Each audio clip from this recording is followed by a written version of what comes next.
today we have Earick here, and she's here to talk about in-group messaging and leadership. Thank you very much. Hopefully everyone can hear me online.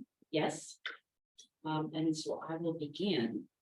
I'm very excited to be here. What we're going to be unpacking today is several research studies I conducted on in-group messaging, starting with youth all the way through higher ed. So we're going to explore the role of in-group messaging on high impact leadership, and then reflect on how we as leaders can increase in-group messaging equity. And when I use the term leadership, I use that broadly. As educators, we are leaders. As parents to pets and children, we are leaders. As administrators, we are leaders. Before I begin, I would like to take a moment and ask you, what is something you don't feel you're really good at? And I have you can scan to respond to this poll, and there's not many of us. So if you want to, you could also just open up your mics and share. I put spelling on there. I put spelling because as a young girl at a Catholic school, if you spelled a word wrong, you stood in front of the room and someone would hit your hand with a ruler. This really impacted how I viewed spelling into adulthood. So I see in the chat. Okay, thank you, Janice. Public speaking. Rebecca, you and I are alike. Spelling is an issue. This will come into play as we begin talking about in-group messaging as well. So what is in-group messaging? So in-group messaging are socially mediated transfers of positive and negative messages that impact how we view ourselves. The reason in-group messaging is so critically important is because in third grade, everyone in this room decided what they're good at and what they're not good at. That's when identity consistency begins. And I'll go back to my spelling comment. From those in-group messaging that I got from Sister Mary Frances and Bernice in kindergarten and first grade, I viewed myself as someone who could not spell. And it took me many years to move past that messaging that informed my academic identity. These messages also can impact and affect entire affinity groups. And there's a special term for that called stereotype threat. I will not be addressing that today, but it's another fascinating area on how we form our academic and professional identities. Now, in-group messaging, when positive, is going to help us construct really positive academic and professional identities. And of course, those negative messages actually deconstruct. And you'll often hear someone say, I have imposters issues, right? Syndrome. And what that really is that their identity has been so deconstructed around professional and academic areas that they don't believe they belong in those situations. So what happens when these in-group messaging that we engage with, we actually embody conceptual metaphors. And so what happens is the conversations we have, the messages we absorb, we form generalizations about society from these. We create categories, and these are concepts that become our norms, things we believe are true. So the term Black Knight historically is viewed in a negative light, both in literature and business. The Black Knight comes in and does major takeovers of companies and firms. A black mark is typically viewed as something negative that's associated with us. And then the last one, calm as the ocean, is a conceptual metaphor that was very popular during graffiti times when I was growing up. And it was referred to a good woman is calm as the ocean, meaning a good woman does not disagree. A good woman does not make waves. Although I wanted to have the power of the sea when I was growing up. This metaphor of the Black Knight and the Black Mark is very important to me because this is Ronald. I became interested in in-group messaging and how that played out in educational situations because Ronald came up to me as a kindergarten teacher and shared, Miss Mary, I do not want to be the Black Knight. Black Knights are bad. He said, I want to be like Calvin. That was his best friend. I want to be a white knight. So the conceptual metaphor that Ronald was struggling and living with is that Black is bad. So Ronald gave me permission to tell this story as long as I include this picture. Because when Ronald came into my kindergarten, he told me it was going to be a very boring year since I had nothing on my agenda. So Ronald ran Writer's Workshop. Ronald and Calvin inspired me to self-reflect on the in-group messaging I was delivering in my classroom to my students. We took this study and we expanded it to 6 different school districts. And what we looked at is, what are the texts in our classroom? What are we using in the educational process? What are the images that I hold near and dear and put on the walls in this environment? And what is the dialogue we are having with individuals in our environment? So literally, this expanded to 6 different schools where teachers audio tape themselves once a week for 3 months, encoded by in-group messaging, how they were interacting with their students. What was most fascinating is every school that agreed to do this self-identified as a social justice advocacy location. They were very comfortable speaking about race, ethnicity, matrices of domination, and cultural identity. And in these schools, 80% of the students were BIPOC students, 30% multilingual, 20% white. And so when we pooled all this data, these educators believe the in-group messaging would match the students in their classrooms.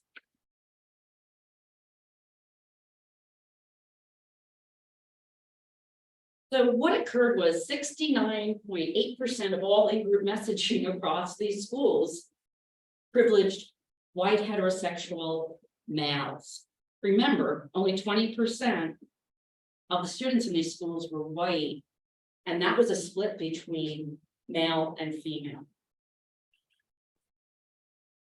What we found out was that approximately 36% were white females for in-group messaging again.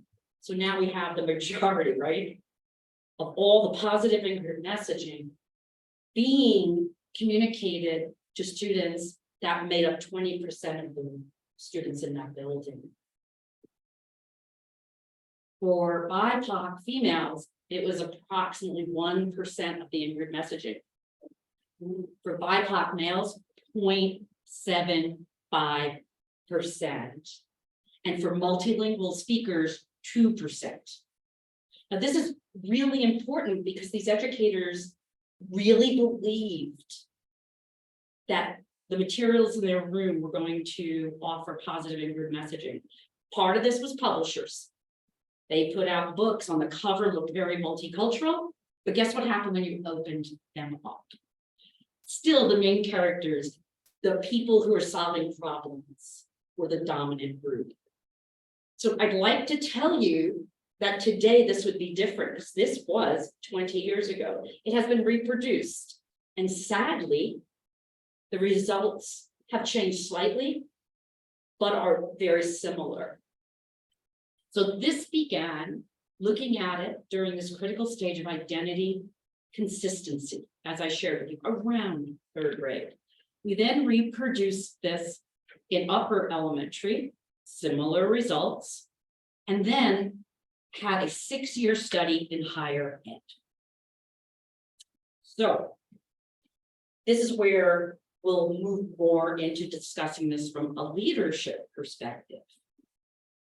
The 6-year study covered 3 institutions of higher ed. The demographics are on the screen, so you can see them for yourselves. On the left is the percentage from the study. On the right is the percentage of positive in-group messages those groups received in higher ed environments based on staff meetings, critical incident logs, and publicly published meeting notes. And this was very interesting, because when the meeting notes were published, we coded how many of the statements were positive, who communicated those statements, and anything with decision-making involved in it. So as you can tell, 65% of all positive in-group messaging for high-level decision-making within these meetings were by males in general. 41% white males. And I'm so excited that Dean Kempner's here, because he's so great when I talk about these things. He's wonderful at responding to them. So thank you for being here. Also in higher ed, there was a LGBTQ2+A community, and they requested that I leave them as a community and report the results in that manner. So this was work that multiple people engaged in over time. And what I'd like us to get into, and I'm hoping that the people online will interact with me. Open up your mics. I think we can do that without making too much noise. Because during this in-group messaging phase over 6 years, we collected 38 critical incidents. And those critical incidents had member checks. So I know the in-group messaging that each of these archetypes communicated to me that they felt in these situations, but I'd like us to have a conversation around that. So from the in-group messaging, we had 10 archetypes emerge from the data. These archetypes, we all go in and out of these archetypes. So I want to be really clear about that. I do. These were just archetypes that we identified that were occurring over a 6-year period, over 3 institutions. And they were similar no matter where you went. And they were in 3 different geographic locations in the country. So one of the archetypes was a hero archetype. And so this is where we can go back and forth about leadership issues, right? So Charles shared in an open meeting, he'd been invited to an event at the governor's office, I cannot tell you the state, to discuss how to best serve BIPOC students. Charles is BIPOC. Tom, a senior administrator, states, I can make that happen for you. No need to attend. So Tom went, but did not take Charles. And Tom is white. So the question I'm going to pose to this small group, and I'm happy we're small because we can do this, is what kind of in-group messaging do you think Charles felt with that exchange? And I will monitor the chat as well. But is there anybody even in here who thinks they could talk about the in-group messaging that Charles received in that exchange? I think Charles might have felt unappreciated for one. And not welcome. Thank you very much. Brandon, I was just gonna say discouraged as well. get discouraged. Is there, is anyone else want to add anything to Charles's scenario? I'm just looking over you. I'd say he wasn't seen as an expert. So I shared with you, we did member checks. And these are the themes that emerged. So there were about 45 hero incidents, just so you know. And the member checks with the individuals were sadly similar. But one was, Charles said, I think Tom wants me to make sure I know I need him, that he had power. That's how Charles felt. He also felt your expertise. It came out as authenticity. He said, I'm a researcher who studies BIPOC youth. Yet that's my area of expertise, but my authenticity is being erased. So, as leaders, right, we are in rooms where these discussions are going on. And so what's interesting is this is a public forum. So my next question is, as leaders, it's a public forum, it's a meeting, what might a leader be able to say, someone who wants to interrupt this in a proactive way? Do you know what I'm saying? Do you have any ideas? I would say a leader would take the approach of, we could really use your perspective at this meeting. Why don't you join us? We'd love to hear what you have to say. Exactly. And there were other administrators in that room. So there was an opportunity, and I only use the word administrator because I don't want to, identify even different levels, but there was multiple administrators in that room. One of them could have said exactly what you just said. So, and then these in-group messaging are important because Charles left his institution. I want that to be clear over situations such as this. There was a mass exodus actually at this one institution of BIPOC scholars. Okay, so what we came to as a group when we came around this was, rather than, wanting to be a hero, great leadership is about being an emancipator, about putting someone in a position where they own it and where they can move their agenda forward. So that was a big piece, and authenticity, just as you said about expertise, that was a huge theme across all of the archetypes. And authenticity actually became one of the recommendations from this 6-year research. So the next was the interpreter. And I am reading these only because I do remember them, so I can add inflection. Deandra is suggesting that senior administrators are held to similar timeline expectations as faculty. Deandra is LGBTQ2+A. Javon states, I believe you mean we need to explore the challenges for administrators to meet timelines. Senior administrators in the room begin listing challenges, what they need to meet timelines, and Javon is BIPOC. So, to my group here, what type of in-group messaging do you feel Deandra was absorbing here?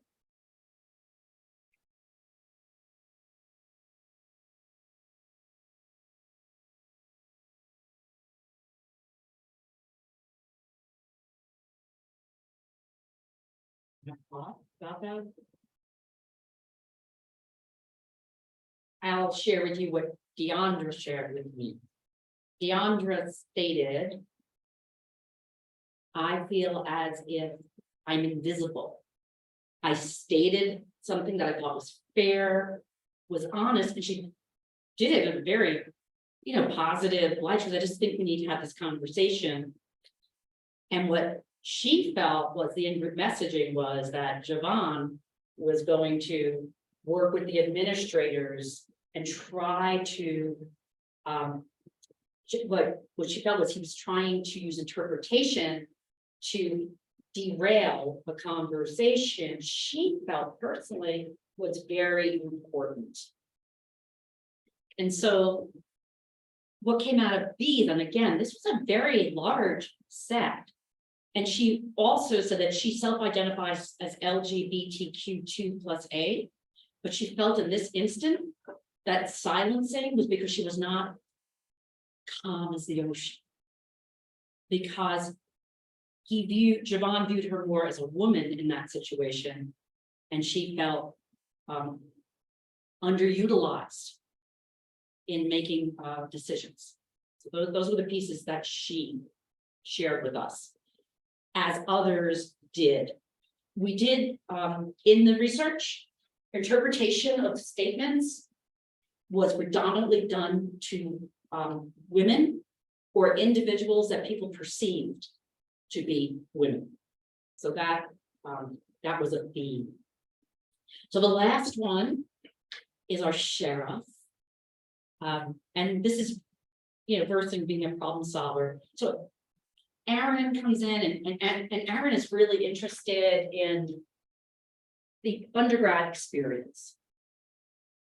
In policy, the administrative policy, it stated for years that undergraduates would not be able to apply for travel funds for research presentations, only graduate students, because when that policy was created, they felt that undergraduates could not balance going off, presenting, and then keeping up with their schoolwork, right? It's just a fact of the conversation. Now, Aaron is first generation. So his first generation college has come up through the ranks. He's now an associate professor. And then Jane states, this is not the Wild Wild West, it's the direct quote, funds are not allowed for undergraduate travel. Now, Jane is someone that has traveled the world extensively since she was young. So what in-group messaging do you think Aaron is receiving at this point in time? Negative, positive? Negative, Yeah. push for change. Exactly. So that's exactly it, Brandon. But the interesting thing is, these three scenarios, they came up over and over again over 6 years. Every year they came up. This wasn't a one-time conversation. These are exemplars, but over 6 years, these were themed at 3 different universities. Similar conversations happened over and over and over again, something in the research we call cyclic discourse. It never had a solution. It never ended. So as leaders in higher ed, or if we're leaders in educational settings, in business settings, just being self-reflective, right? And self-aware of what messaging are we sending? And remember I said affinity groups are a piece of this. So if an affinity group doesn't address something either, then that entire affinity group is sending a message. Remember the second one that I shared with you, where Deandra, and all of a sudden her comment, her statement is gone. And this whole group of administrators is in their own private conversation now.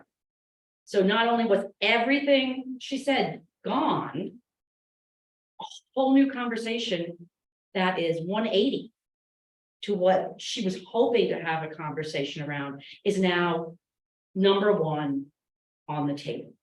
That's the stereotype threat piece of this. So what we came to find, and as I said, I'm keeping to my 30 minutes. What we came to find is that we all go in and out of these. That's what I'm saying. I do. I self-check myself on a regular basis. Mary, are you trying to, interpret? Are you trying to be a hero? And we have 10 of these archetypes, if you're curious. There's a bunch more. But especially those of us in privileged positions. So you saw, right? Even though 20% of participants over in 6 different schools were white, the majority of positive in-group messaging went to white males, right? And you saw, I want to go back to these percentages. So look at these, this is really important, right? The overrepresentation of positive in-group messaging for white males. And then actually, what we found was, it seemed that white males and BIPOC males in higher ed created a different affinity group, a gendered affinity group. And that BIPOC women had the toughest road to being heard and getting positive in-group messaging. Now, in those schools I talked to you about, those teachers are great. We do the research together. This is an expose, right? This is like, we did it together. So those teachers in those schools, they came up with authenticity. They started buying materials written by the people that were in the materials. They did that. They balanced in-group messaging in all curricula materials, which took a lot of time. They actually coded it. And they said, I'm putting less books out now, but there's higher interest in the materials. They also kept self-monitoring their language and how they spoke with students, not every week, but maybe once a month, they did a check-in on themselves. Because they also realized that they were sending out a lot of negative in-group messaging to students. They didn't mean to, but they weren't aware until they really focused on it. And this is something that was not historically taught in education programs. So no one would know this. What we're doing now is we're actually taking this next semester. We're doing it in early childhood, middle school, high school, and higher ed. But we have higher ed faculty who are joining us who are going to look at their curriculum. They're going to take their syllabus. They're going to code it for in-group messaging. And then they're going to see how that changes their interactions with students. In those schools were schools with the highest rates of financial challenges. So these were not schools where there was a lot of resources. And in one of the schools, the number of students going to the principal's office, so to speak, became so low, the principal started teaching advanced algebra out of his office. That is the truth. Ken Dorsney, and he's amazing. Work with him in another state. So every school saw a statistically significant decrease in behavior issues, decreases in referrals to special education,